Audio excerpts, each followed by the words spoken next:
Hello, viewers. This is Cinergy, and I'm here with some of the more world-renowned montage makers of Battlefield for YouTube. Most notably, recently, anyways, we have here Threatty, who just released the Full Metal 2 montage. We also have with us Sergeant Enigma, who is world-renowned for his 360 no-scope action, and MasDeath, as well as Patwwa, who's the director of graphics media and press for Quantic. So. We're going to actually be doing a quick open discussion here about the Battlefield Bad Company 2 montage by Threatty called Full Metal 2. All right. Threatty, why an intro sequence? Well, I mean, I don't think a montage should open with just straight up frags. I want to have something like more slow paced at the start. You know, when most Call of Duty montages have these like map overviews, and I thought that was, you know, like the concept of that is good, but it's so overdone. So I wanted to have something different. So I included some nice frags in the background and some 3D models of vehicles and all that. Yeah, I enjoyed the fact that you incorporated, like you were actually in the vehicle watching you get the frags. I think that was a very, very neat idea. And I don't know, what was your take on that? Like, was that something that you already had planned, or what was the whole thinking behind adding a person's view inside a vehicle? You mean the Apache? Yeah. That was really epic right there, because it's kind of really like neat. You're seeing it through an angle that you really can't see it in the game, but at the same time you can clearly see it's the game. And you even added the really neato effect of getting the platinum star right there in the Apache, which is really cool. Yeah. Well, I mean, it all just the thought occurred to me because I found this free-to-use 3D model of an Apache cockpit, so I just had to use it for that. Then I just motion tracked the gun cam view to the actual 3D model, so it looks quite nice in my opinion. I have 2 more questions for you on the intro. All right. Real quick. The tank with the sky background and the server rules, click, type rules. For, yeah. Was that a statement that you're making about PC play, or is that just like, No, it just happened. Basically, I just wanted to have the Abrams model there, and then Abrams view in the background.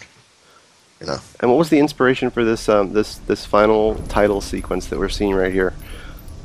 The Full Metal 2 sequence with the shells, the shell casings, yes. Well, I mean, I just wanted to have some kind of a 3D intro, and I just looked at the clips I had and took some weapons and vehicles from there, put them in the background with the text, and then just I had this vision of like falling shell casings, but it was really difficult to do, so I originally just abandoned it, and then I found this really good tutorial for it, so in the end, I managed to do it.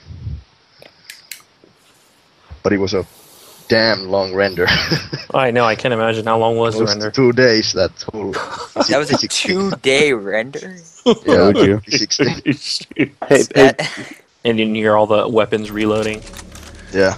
Before the actual sequence starts. That's brilliant.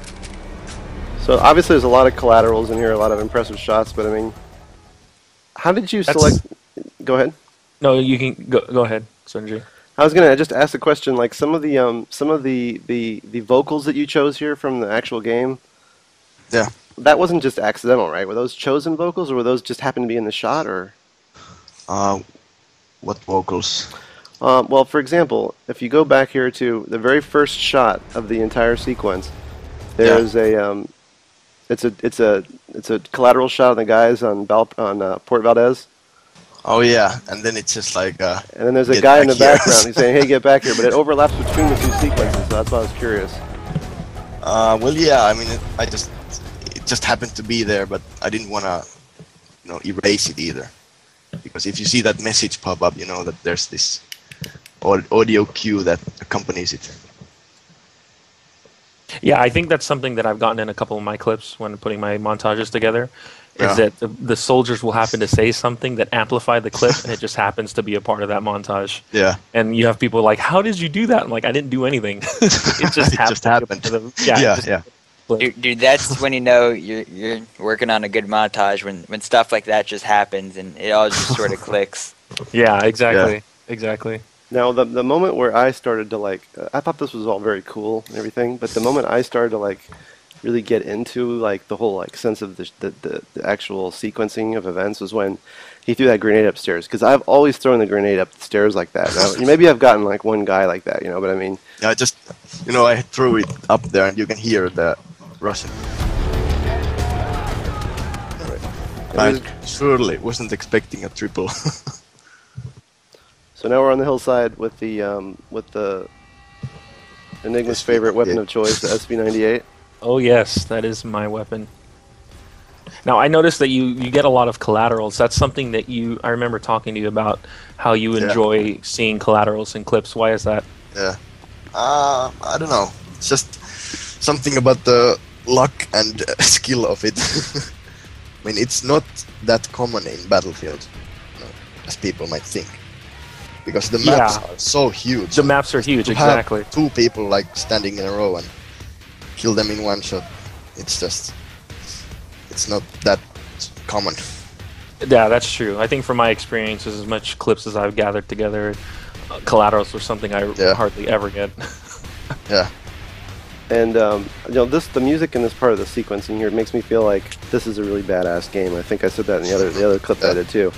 Like this is like the you know, and I noticed that you kind of control the mood of the viewer through the entire montage. You kind of have a sense of awe, you know, kind of thing, and then going, and then a little bit of inspirational type stuff, and then this is kind of like the badass stuff, and then you have the wonderment phase. I thought it was a good place to start. You know, draw people in. Now, when you're choosing the clips to fit the music, I mean, how does that work? The process between that. Are you going through? There's obviously a lot of clips you don't use, right? Because that was, I told you about it. It's really difficult because I had a lot of clips, and when I chose them, I was like, this looks cool, but I can in no way know sure if other people think it looks cool. Then it's just like you have to take into account very different aspects of it, like the visuals and the frags and variety. Course. I love this. We jump out of this helicopter here and take out these 5 guys. I think this is really brilliant. You know, it's a great clip for anything. But I mean, I think it kind of goes along with the badassness of the music right here. It was. I can honestly say that this was the kind of clip where I had to watch it a couple of times after I had it because, you know, I was doing these reflex things before I even thought of them, like switching to the RPG and taking out that one guy and then just knifing the other one, just as pure like instinct. Reflex. Yeah. Mas, what about you? Do you have anything in the Mas about the music? I mean, your montages contain such epic music. I mean, such beautiful music in a lot of cases. You know, I would have thought that you, of all people, would have had a great level of appreciation for the selections here. Oh, for sure. You know, one thing I've found is music can make or break a montage. It really sets the mood. Yeah, exactly. And the music that Threatty uses is just absolutely epic. And I was wondering, like, how long does it take for you to find this kind of music, copyright free? It's so epic. Like, do you search for weeks and months for this kind of stuff, or do you just like stumble upon it on YouTube, or what? It's pretty much the first like the first part of making the montage for me, because if I don't have any music, I'm just not gonna edit anything. I mean, if I look at my recording folder and I have some nice clips there, then I could use them for a montage. But I can't right now because I don't have any music in store. Like once I have the music down, then I'm like, oh shit, I gotta record. Then I start really getting those clips, you know, trying for them. Yeah, I think one of the hardest things too, especially with this kind of music, is being able to sync up your clips to the song, and that's one of the biggest problems for me is the slow-mo. Like, how do you get that to sync up? And it's just amazing that you can be able to pull that off, and every shot, every sound happens to flow. Do you increase the speed of things to match the music, or do you actually like? Yeah, some parts are sped up, and I mean like the one with the SPAS 12, I think that's a bit too sped up in my opinion.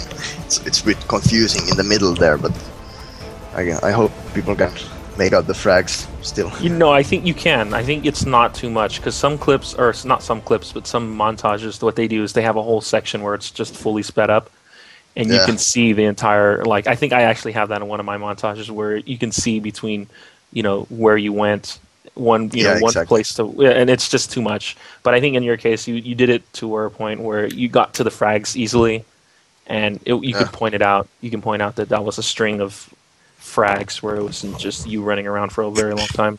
Speaking of speeding things up, Threatty, you know, because I know that a lot of people have actually mentioned because we have a viewership that crosses both segments of both Call of Duty and Battlefield. Yeah, exactly. I've had a lot of viewers say to me, you know what, this is actually reminds me of Mazarini and Paradox, Play with Soul, which is an epic Call of Duty 4 montage. That was a definite inspiration for me. I can say I watched that so many times when editing this. I think, though, that, you know, in regards to speeding things up, one of the things that you do brilliantly in this montage is slowing things down. And I want to just quickly touch on that because that's one of the things that, you know, for a few of us who also capture on console, I mean, you really can't do that with 30 frames, for example. You're getting off of console capture. It's really hard to do that. So is there any special tools that you use or anything like that to do that? Or are you capturing Twixtor. it? Okay. Twixtor plugin for After Effects. It's good for slow motion. And are you capturing at like 90 frames or something? Or I captured 60 frames. But I mean, my FPS usually isn't that, so if I record and it's like 40 FPS, it looks good when it's real time, but once I slow it down, it just gets all choppy, and that's when I use Twixtor. Yeah, I think Twixtor is pretty much that's like the common application people use for most videos. Really neat. But I think going back to the slow-mo, I think what's interesting is that when you do use it, you use it at very vital points in your montage. Whereas you would see most montages today, they kind of just slow-mo for no reason. Every time. I'm slow-moing because I'm reloading. Yeah, a reloading of the clip. Or just slow-moing, you know, the last kill, which is okay, but you tend to do it at very visual. You go for more of the visual look I've of a heard slow-mo. A lot of people complain about the overuse of Twixtor, so I don't want to overuse it. This Laguna Presa clip, actually, I uploaded the montage on, was it Saturday? And I recorded this one on Thursday, so it was like a last-minute addition. As well as this PP2000 clip. Yeah, I really thought that four-wheeler in Laguna Presa, I think he's going to make it, right? I mean, I saw that guy drive by and I was like, because, you know, seriously, when you're watching a movie like this, right, you're saying to yourself, all right, he's going to kill these guys, right? But that guy is gone. There's no way he's going to get that guy, you know? And then all of a sudden you turn around with the 40 and then you follow it up with a pistol and that guy goes nowhere. I was like, wow, that's crazy. Yeah. All right, this is the part that everybody's talking about. Really? Yeah, this is the epic clip right here. Yeah, this is Twixtor. That's a definite Twixtor moment right there. Yeah. That is when you use Twixtor to its full potential.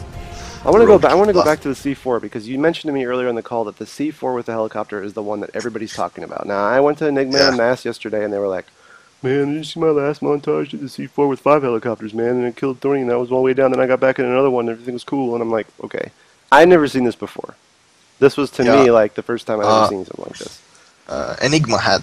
I remember Enigma had this similar clip of him throwing TNT on the air and destroying. I don't think out of what because we've done it too. We've done it in our montages, but to actually amplify that moment and dramatize it the way Threatty did it, I don't think there's anybody who's done that. That was the first one I've gotten, so it was. Yeah, it's amazing. Big for me, at least. It is, of course. I think anyone who would get that would crap their pants. And the fact that you amplified it and slowed it down and used Twixtor at a moment where it was vital. And you can see right there, like, approaching the hillside, right, the edge of the hillside, and the camera slowly zooms to the chopper. Like, okay, that's the target, right? And then he stops running, like, okay, wait, I got to gauge this, and he starts backing up a little bit, right? That's when you realize, no. He's got the C4 thing in his hand. He's not actually going to do that, is he? He's not really going to do that. And then he... I mean, I think it's funny how the chopper tries to shoot me, then there's this cloud of dust, and then all of a sudden, once that cloud of dust settles, the chopper is so much closer. And when I got that, I was like, "Holy shit, this might work!" And then, it worked. That was yeah. And that's one of the moments. That's a definite Battlefield moment for you, and to be able to showcase it like that, and this kill too. It's just this is just nice because it just synced up with the music so nicely. Bam! Yeah. Vehicle flies off. One of the things that MasDeath points out a lot when you're making a montage is using clips or particular clips that keep the audience that will remember. You know, somebody will remember seeing after they watched your video, and I think that's... Yeah, I mean, the point where I put that in there, I had a different clip where I just, like, 84 a Jeep like that and get the triple. But I thought it was not nearly as interesting as this one, because this one, I thought it might be just, like, something the audience can try themselves. Just lay down mines and taunt the drivers to roadkill them. So explain the sequence to us. There's there's all kinds of scrap from the destroyed Hind, and in the midst of there are my anti-tank mines, which the driver of the Jeep obviously doesn't notice because he sees me, tries to roadkill me. And I'll say this, I watch a lot of montages every day, and I think a lot of people make the mistake where they have lots of nice kill streaks and even good objective play, but they don't have anything memorable. So I watch a montage, I sort of nod and say that was nice, and then the next day I completely forget about it. And that's a mistake that a lot of people make, that I think Threatty did a good job on. You need those epic clips, those epic moments, whether it's like killing a chopper with a C4 or like that bluff clip. I can't remember the last time I watched a montage and actually laughed at a clip, and that was hilarious. And that's the type of thing you remember. That's the type of thing people talk about. And I think that's one thing that other up and coming montage makers need to keep in mind. Like, those are the type of clips, those are the type of moments that you want in your montage, so that people remember you and remember your montage. Otherwise, no one will remember you the next day. Yeah, I think that's one of the bigger problems too, is that those type of clips, people tend to say, okay, well, you're just trying to show off, or that's not realistic, or even like I get complaints sometimes from people seeing me doing like 360s or the 1080s, and and that's what it is that you're creating a moment in your clip or your montage where people will remember, and exactly. Whether it's something ridiculous like jumping off a building and headshotting a pilot, or slowing down you C4ing a chopper. It's just moments like that you're creating memories for your viewers to captivate. Now, one thing I want to touch on here is because, in all honesty, there's been a couple of people, I've seen some comments, there's been some criticism of people saying, he's always behind these guys. These guys don't even notice it. They can't even, they don't, like, how do these guys, what do you have to say to those people who say that? I think that you flanked these guys. It takes... I think that flanking the enemy and, attacking them from an angle that they're not guarding, I think that's what you call smart play. And if playing smart is not skill in this game, I don't know what is, because Battlefield is not the Quake type reflex shooter. It has that element, but it's not nearly as that. It has big maps, lots of players, and just getting these clusters of enemies is not nearly as easy as it might seem. And I'll say this, trying to flank against 16 enemies takes a lot of knowledge and skill. I don't care how big the map is, right? Did you render that Gatling gun right there? Yeah. And I animated it. I downloaded some free to use Black Hawk model and minigun model, and then I just used the hand models from Counter-Strike because those are of course easy to use. So what tool do you use for doing that modeling? Is that like 3D Studio Max or something, or Patwwa? Yeah, you're the tools guy. 3ds Max. I didn't know anything about After Effects or 3ds Max before I made this montage. Wow. I had to learn those programs just to make these scenes. I'll say this, those little moments, I'm sure, like, they just make the difference. Honestly, those little edits, those little additions, they make a huge difference. Yeah, yeah. Even a transition from one clip to the next, the way it happens can make a huge Yeah. difference in how well the whole montage plays out. I didn't want to have those. Some montages have these like obnoxious transitions and effects just for the sake of effects. They want to have them because it's some sort of default to have them. But I think like the default is to have good clips with good music, and everything else is just bonus. Or over bonus it, and then it takes away from the actual point of the I saw this clip here with the recon guys. Clearly, I mean, I would have definitely not got the last recon guy. I don't know how you do that. But you transition here just as the music transitions to this helicopter footage where you're in the Russian helicopter. Yeah. And right here, as you get hit, you jump out of the helicopter, and the camera zooms briefly on the objective. Tell me about that effect. I see you use that effect multiple times within the montage. I mean, I don't even think that viewers are actually conscious that it's happening. It's just, as you see me taking out the Bravo objective, as it's a destructible building. Those were like the last destructible walls, or whatever. Then it says station at Bravo destroyed, and I see that the station at Alpha is planted, so I just throw a Hail Mary nade there, and it gets me 2 kills. So what effect did you use to actually, zoom in, blur the edges, make it really focus on the objective before you do that grenade? Yeah, it was After Effects. I Twixtored the frames and, used Twixtor, and then I just had this little radial blur to focus on the bomb site. There's a section in here too where I noticed that you, where it says you got 8 kills in series. I love this right here. You come into the server, it's still saying welcome to the server, and you're already killing everybody. How are you behind them so fast? I don't understand that. And these guys just didn't even notice that, I think. They had that one recon guy guarding the flank, but I took him out easily. Yeah, I don't even understand how you spawned in the game behind them. I'm assuming there was somebody you spawned off of. Maybe you had one of your teammates back there. Yeah. Straight up glitch spawning right there. Right? Yeah. No, nevertheless. It's those Finnish guys, man. They have a special spawn mechanic going on. Explain to us what the inspiration is for all these different panels, if you will, that we're seeing of the different segments. These are all your footage, I'm assuming, right? Yeah, it is. And some of the clips you see there are actually earlier in the montage, so I kind of reused them. But I just wanted to have some sort of ending sequence. I noticed when I was editing that I could have left this final song out if I wanted to, but I was like, I have these couple of nice clips and I could make this ending sequence, and I was like, what the hell? And I noticed in this sequence it seems like the music is predominant over the actual game audio. Yeah, I muted the game audio. Yeah, this makes me feel kind of like I'm in your mind, like going through your events like as you solve them, It's very it's very touching in a way almost. Yeah, the most important thing I wanted to have was like, these are the clips where I die at the end, because I mean everyone in this game of course dies occasionally, so I wanted to feature them also. The C4 here, obviously, this is an epic, but you don't ever have this much C4, right?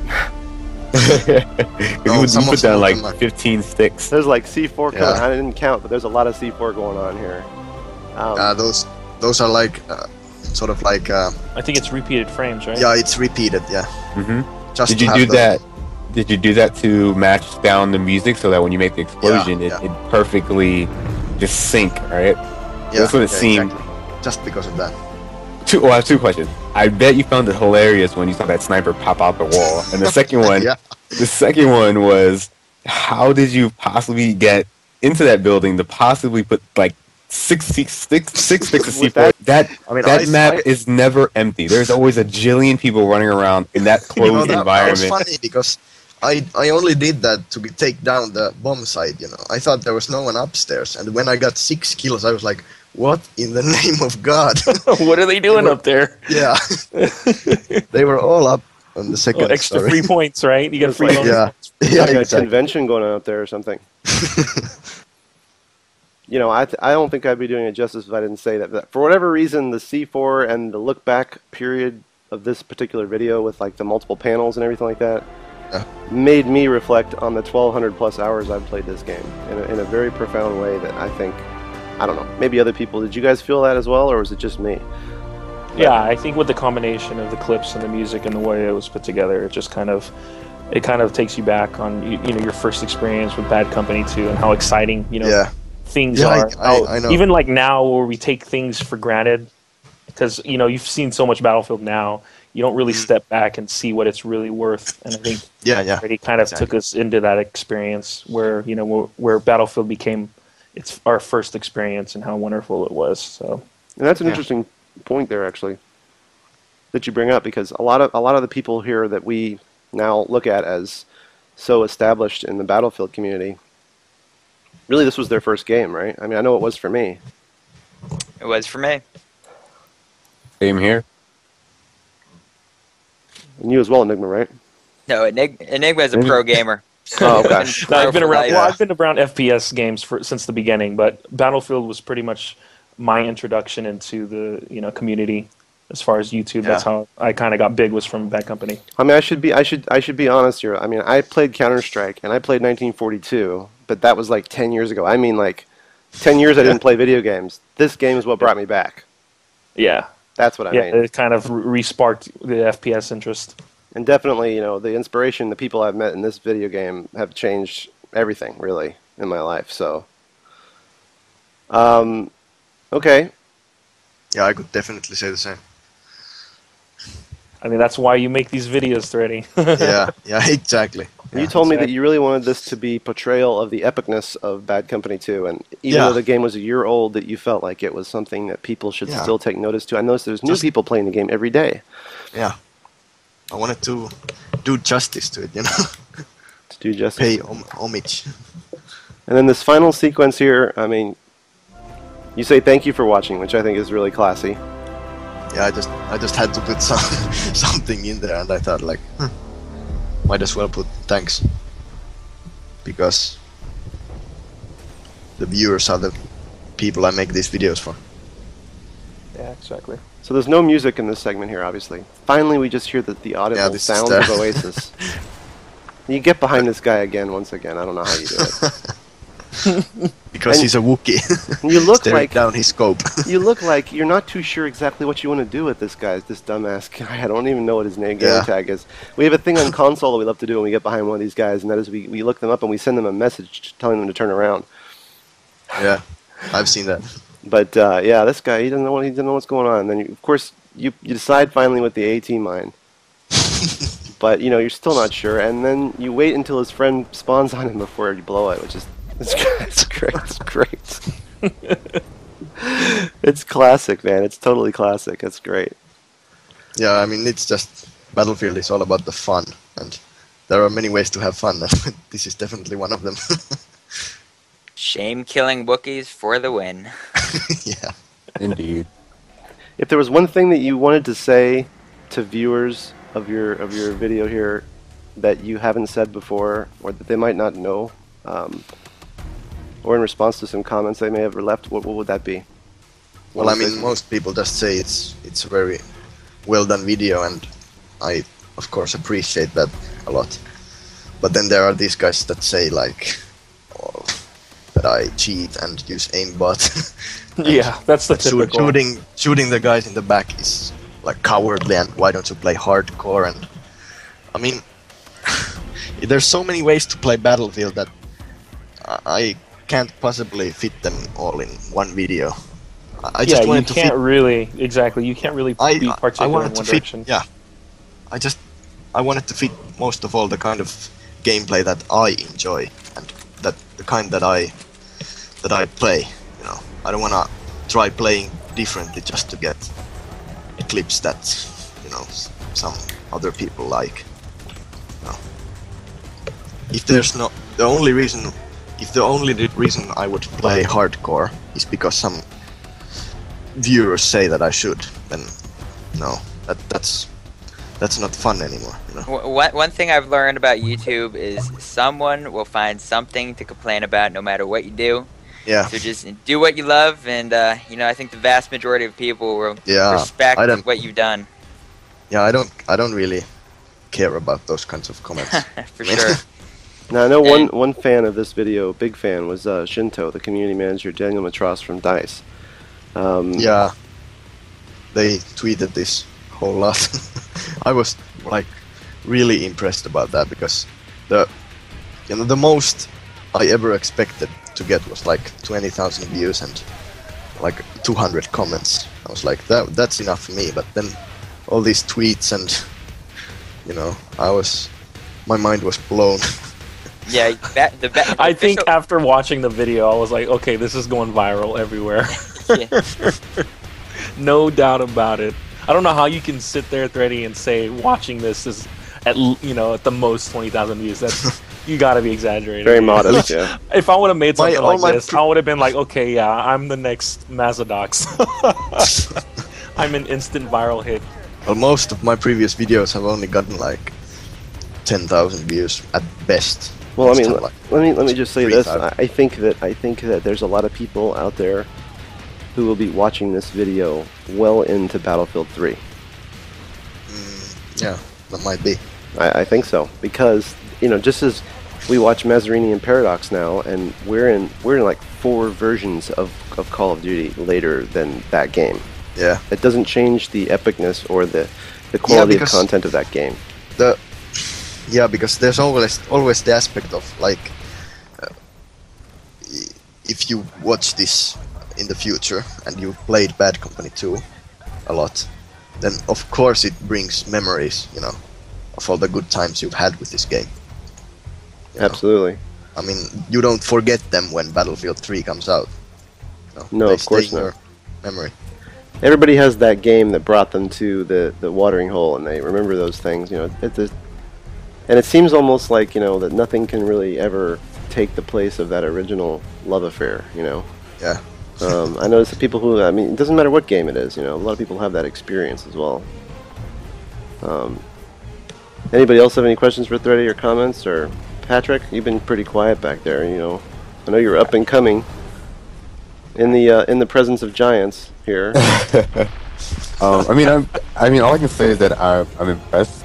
It's an experience, and I plan on improving on my own. And what you've created, truthfully, Bad Company is the first game I've ever bought, and I started off on a PlayStation, and now I play on a PC also. But to see where I've come from this game pretty much paved the way to where I am now, and where I am now is a very upstanding place. And from what you made, it makes me think about all that all over again every time. Yeah, it did that for me too. It made me realize that all the things that we've been through, organizationally and otherwise, as a family almost, really just that it all happened because of this game. And I think that you put me in touch with that in a way that I wasn't expecting, and I think in a way is irreplaceable. Yeah. I know that you're a recent addition here at Quantic Media. We're extremely happy to have you. Yeah. I'm happy to be a part of you guys. The new channel. Yeah, dude.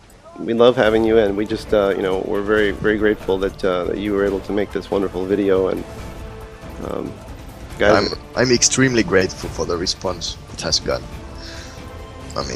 Just I will say this montage definitely raised the bar quite a bit, and I know personally, there are a couple of people out there who were, telling me that they had montages coming up, and could I put it on Don't Revive Me Bro? And as soon as this montage came out, a couple of those guys said, I'm actually gonna hold off on putting out my montage. I'm gonna take a look at it, try to improve on it. It's making everyone reanalyze what kind of content they're posting up now. For sure, which is a good thing.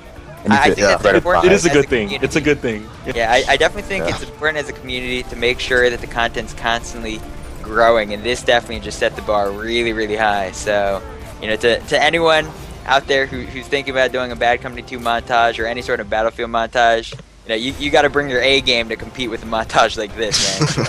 absolutely. The tip is to put your time and effort into it. I think most people just kind of throw clips together and put a song in the background and like, okay, that's a montage clip. Here you go. And they don't really take the time to consider the work that you should put into it. It just pays off. Yeah, exactly. And it shows that when you spend the time and effort, into putting a video together that it's going to come through in the long run. Yeah, well, I mean, if you just look at this video, I mean, there's the intro sequence with the 3D models and the backgrounds, and then there's this ending sequence with the wall of screens, and between those two, the intro and the outro, there's easily 2 months of work. For sure, man. Hundreds of hours, right? Hundreds and hundreds of hours. Yeah. But I mean, it's definitely paid off. To put that into perspective, folks, there's a lot of you who haven't played this game as much as Threatty spent just putting together this montage. Yeah. And it definitely shows, I gotta say. Absolutely amazing.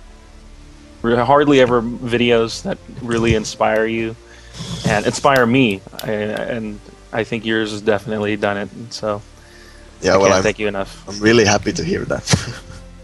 Yeah, and I'm looking forward to. I can't even imagine how you're gonna even try to top that for your next video. Like, you better take like a break for like a year before and let people try to at least compete, because yeah, that's like, definitely the most amazing thing. Truthfully, I have a montage that I've been working on, and after watching that, I literally was like, scrap, remake entirely. Like, I chose a brand new song. I chose it's just way more creative than the other one was going to be, believe me.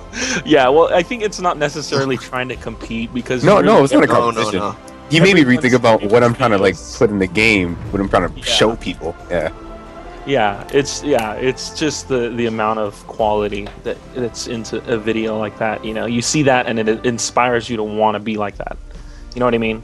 Yeah. So you want to go back to your production. You're like, okay, I just watched Threatty's video and he put so much time and effort into it. Why aren't I doing that? You know what I mean?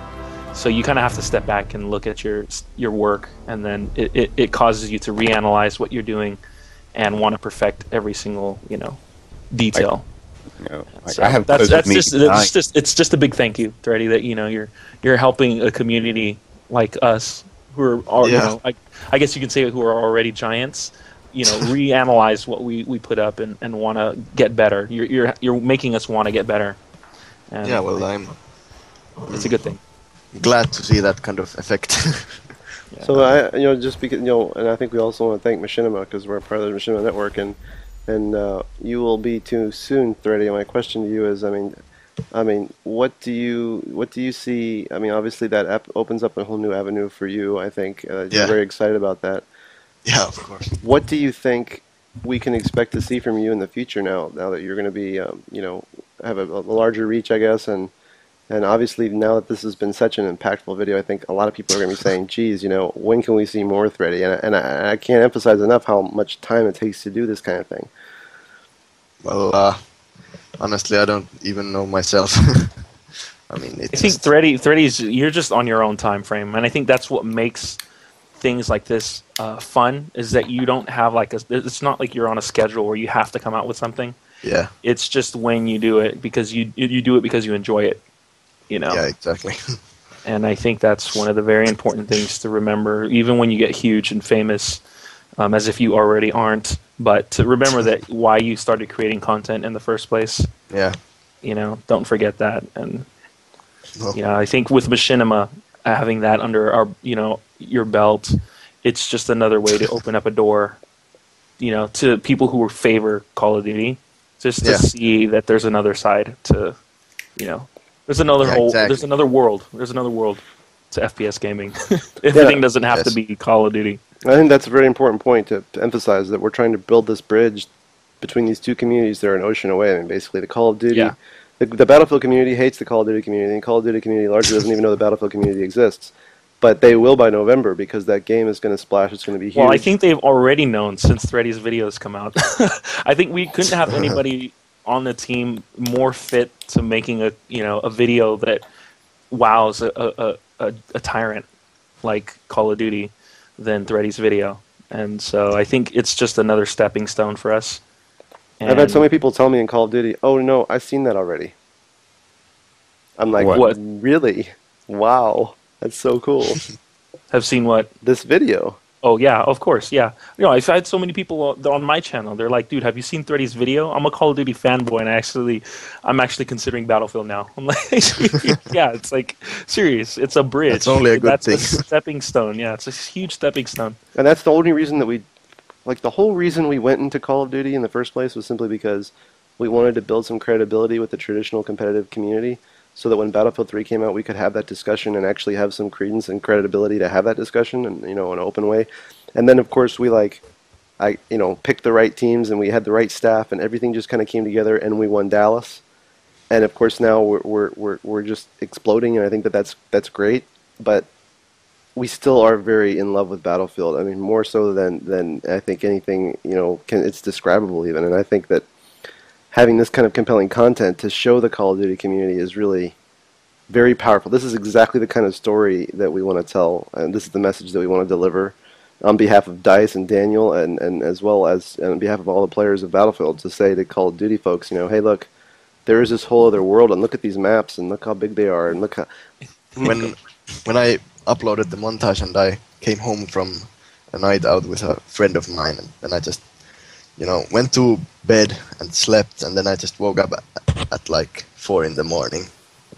Went to check my email, and I had like 150 messages, and my Skype was full of, chat, and I was like, what the hell?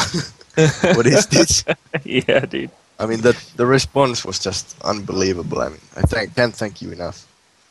All you guys it's just glad to be able to share the experience with you, because I think it wasn't just you going through that experience, but it was also us as well, just to see how great and huge the video became. It was a wonderful experience for all of us.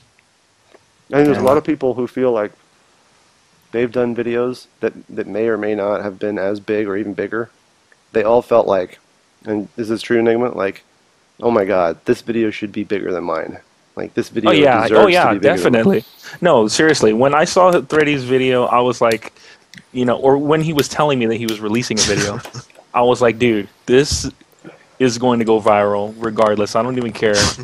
I don't even care, what. I haven't even seen the video yet, and I was already so excited, and I think the encouragement for me, or what inspires me, is that you always want to see people do better. I always want to see, my friends or my family or people who I would consider, closest to me to always grow and be better, and I just knew that Threatty, his video, that was something I definitely want to go, long, however far you can carry it, however far it can grow. I just want it to be the best. It's the next Nyan Cat.